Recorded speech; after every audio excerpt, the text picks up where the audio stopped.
Mountains called और हम बिना सोचे निकल पड़े। सो हेलो माउंटेन पगलूज, फाइनली मैं जा रही हूँ Tungnath after planning this trip so many times. Cancel करने के बाद, रील्स देख देख के मैनिफेस्ट करने के बाद आई थिंक इस बार महादेव ने सच में बुला ही लिया।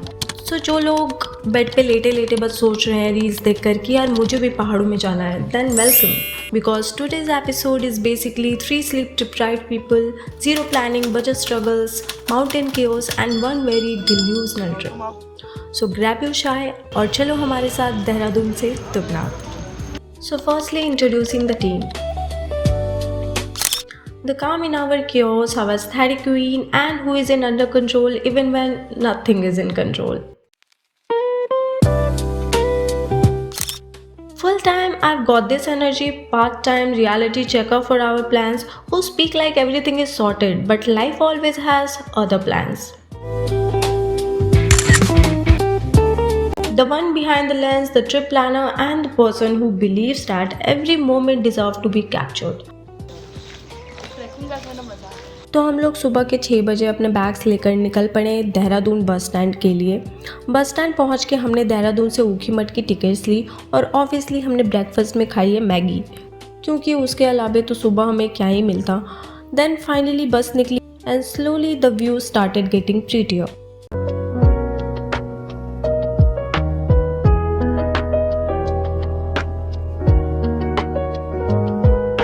देन समवेयर नियर रुद्रप्रयाग हमारी बस लंच के लिए रुकती है, जहाँ पे हमने लस्सी और पराठे खाए।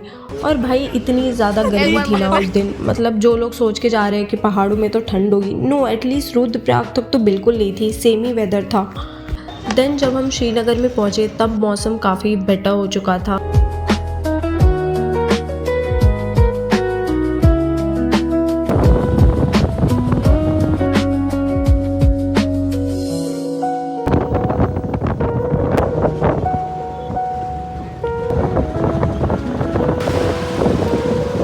बट उसके बाद ट्रैफिक लग गया और आपको पता है कि पहाड़ों में अगर आप ट्रैफिक में फंस गए हो तो 1 घंटा गया आपका।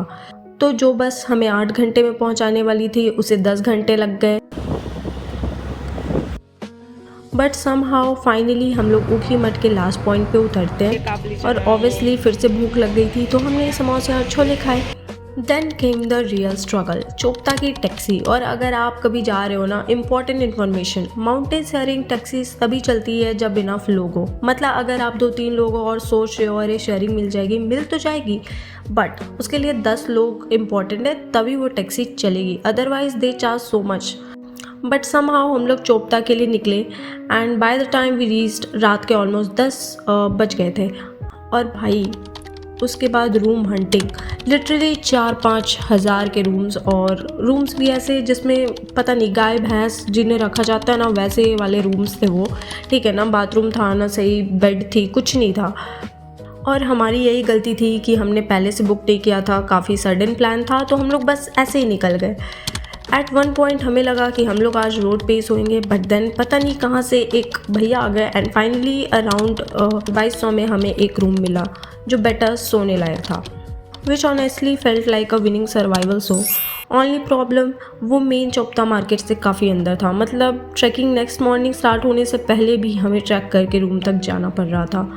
बट एट दैट पॉइंट हम इतने टायर्ड थे कि ऑनेस्टली कुछ भी चलेगा। अब हम रूम पहुंचते ही सो जाते क्योंकि हमें रात में ही ट्रैकिंग स्टार्ट करनी थी। क्योंकि एक जेन्युइन ट्रिप ले लो गाइस, अगर आप कोई भी ट्रैकिंग करने जा रहे हो लाइक तुंगनाथ, केदारनाथ या कोई भी ट्रैकिंग हो, तो ट्राई करो कि सुबह 3-4 बजे अराउंड ट्रैक स्टार्ट करो। ट्रस्ट मी, कम भीड़ मिलेगी, वेदर बेटर रहेगा और सनसेट से पहले कंफर्टेबली नीचे भी आ जाओगे। तो हमने भी एग्जैक्टली वही किया। 2-3 घंटे की नींद के बाद आधी बंद आंखों और पूरी एक्साइटमेंट के साथ हम उठ गए। फिर फाइनली सुबह के 4 बजे हमने अपनी ट्रैकिंग स्टार्ट कर दी। और भाई थोड़ा सा ही आगे जाते ही ना मेरी सांसें तेज़ होने लगी। मैं 2 मिनट इंक्लाइन पे चलती हूँ और मेरी बॉडी ऐसे रिएक्ट करती है ना जैसे मैं एवरेस्ट सबमिट करने निकली हूँ। बट फिर मैंने सामने देखा और ओ माय गॉड, नज़ारा इतना खूबसूरत था ना कि मैं लिटरली हर 2 मिनट बाद रुक रही थी, थकने की वजह से भी और सीनरी की वजह से भी। और जो आप वीडियो में देखोगे ना, रियल लाइफ में उससे भी ज़्यादा ब्यूटीफुल था, वो टाइप का ब्यूटीफुल जो कैमरा कैप्चर ही नहीं कर पाता। हम धीरे धीरे चल रहे थे, फिर रास्ते में एक जगह चाय के लिए रुक गए और पहाड़ों में सुबह सुबह चाय ऑनेस्टली एक इमोशन होती है। तो 10 मिनट का ब्रेक, थोड़ा रेस्ट, थोड़ी एनर्जी रिचार्ज, और फिर हमने अपनी ट्रैकिंग शुरू करी। और यहीं से हमने लिया वो डिसीज़न जो हर ट्रैकर लाइफ में लेता ही है, शॉर्टकट। अब लॉजिक तो ये कहता है कि शॉर्टकट ज़्यादा स्टीप होता है, बॉडी कहती है मत जाओ, बट दिमाग कहता है शॉर्टकट है तो जल्दी पहुंच जाएंगे। तो कभी नॉर्मल ट्रेल, कभी शॉर्टकट, कभी पत्थर, कभी घास, बस ऐसे ही जिगजैग करते हुए हम ऊपर बढ़ते रहे। और ऑनेस्टली फ़ोटोज़ और वीडियोज़ लेने में जितना टाइम गया ना हमारा, उतना तो शायद ट्रैकिंग में भी नहीं गया। But no regrets, because if it's not documented, बाद में हमें याद कैसे रहेगा। अब हमारी काफ़ी ट्रैकिंग, काफ़ी ब्रेक्स और काफ़ी फ़ोटोज़ के बाद हम एक छोटे से गणेश जी के मंदिर तक पहुँचे। और ऑनेस्टली मैं वर्ड्स में एक्सप्लेन ही नहीं कर सकती कि वहाँ का व्यू कितना ज़्यादा ब्यूटीफुल था। It was so peaceful, so unreal, जैसे किसी ने क्लाउड्स एंड माउंटेन्स अरेंज करके एक पेंटिंग बना दी हो। मैं ऐसे सीनरी सिर्फ रील्स में देखती थी, यूट्यूब वीडियोज़ में देखती थी, और उस दिन मैं उन्हें अपनी आँखों से देख रही थी। It felt so unreal. और ऑनेस्टली सारी थकान का आधा हिस्सा तो वहीं पे ख़त्म हो गया था। हम वहाँ काफ़ी देर तक बैठे रहे, सीनरीज देखी, चिल किया, और थोड़ी देर रेस्ट करने के बाद फिर से ट्रैकिंग। और कुछ देर चलने के बाद हम फाइनली पहुँच गए महादेव के पास। और अगर आपको इस जगह की हिस्ट्री नहीं पता तो let me tell you something really interesting. Tungnath को दुनिया का हाईएस्ट शिवा टेम्पल माना जाता है, जो अराउंड 12,000 फीट की हाइट पर बना हुआ है। और ये सिर्फ एक टेम्पल नहीं है, ये पंच केदार में से एक है।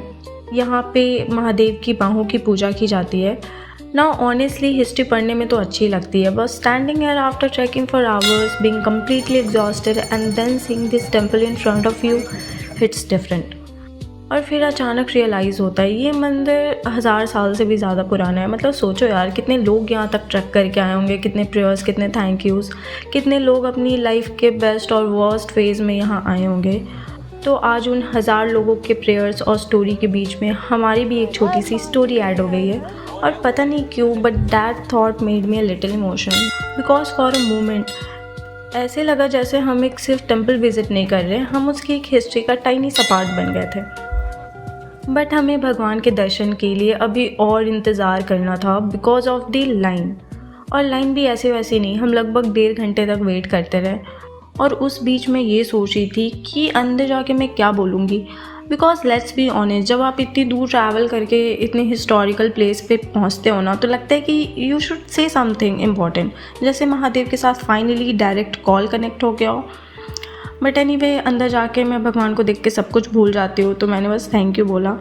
उसके बाद हम मंदिर के बाहर काफ़ी देर तक बैठे रहे, ऑलमोस्ट 1 घंटा, और हमने हज़ारों फ़ोटोज़ और वीडियोज़ ली होगी क्योंकि व्यू बहुत ही ज़्यादा सुंदर था।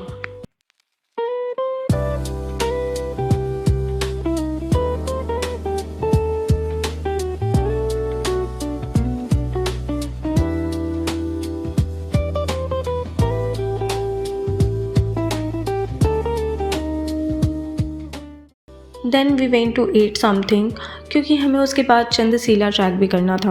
वहाँ से चंद्रशिला सिर्फ 1 किलोमीटर दूर था। सिर्फ 1 kilometre sounds easy, but no, वहाँ से जब मैं ऊपर देख रही थी ना, it looked so fast, so steep, so intimidating. और उस मोमेंट पे दिमाग में बस एक ही सवाल चल रहा था, जाएं या रहने दें। बट फिर एक थॉट आया कि यार इतना दूर आ ही गए, तो अब यहाँ रुक गए तो रिग्रेट बहुत बुरा होगा। और ऑनेस्टली महादेव ने जब इतना दूर बुला ही लिया है, तो लास्ट स्टेप छोड़ना भी थोड़ा अनफेयर लग रहा था। So I pushed myself again. We started the climb and I don't even know how, but somehow we made it, tired, breathless, but smiling. और वहाँ से जो व्यू था ना, इट वॉज अनरियल। देखिए, थकान तो हमें बहुत हुई, पर ये जो नज़ारे हैं हमारे सामने, जरा दिखाइए कैमरा को। और ये प्रकृति का ये जो जोश है, देखिए जल्दी जल्दी बोलिए, हमारे यहाँ रहे हैं, तो ये सब ज़्यादा देर नहीं बैठो यहाँ बादल फटता और and then we meet a pandit ji there. उन्होंने बोला कि वेदर थोड़ा अनप्रडिक्टेबल है, बारिश आ सकती है। और सच में थोड़ी देर में हल्की सी बारिश भी स्टार्ट हो गई थी। So we didn't stay long, बस 10-15 मिनट रुक के हम नीचे उतरने लगे।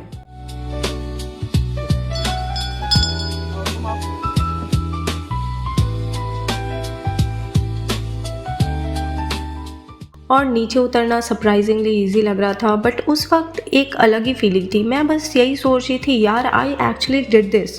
इतना स्टीप क्लाइंब, इतनी थकान, फिर भी आई मेड इट। लव की प्राउड मोमेंट। सनसेट से पहले हम नीचे पहुंच गए।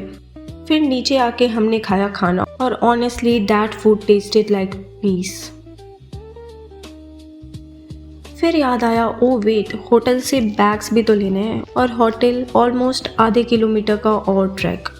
बट उस टाइम पे सनसेट इतना ब्यूटीफुल लग रहा था कि बस देखते देखते उसे चले गए। फिर फाइनली हमने अपने बैग्स उठाए, टैक्सी ली और नेक्स्ट डे अपनी जर्नी के लिए निकल गए। And that's it for this blog guys. अगर आप भी कभी सोच रहे हो ना कि जाएं या नहीं, तो जस्ट गो, प्लान परफेक्ट मत करो, बस निकल जाओ। And I have tried my best to include budget details और आइटनरी सब कुछ इस वीडियो में कवर करने की, but still if you have any questions feel free to comment. I'll try my best to reply. Thank you so much for watching. See you in the next vlog. Bye bye.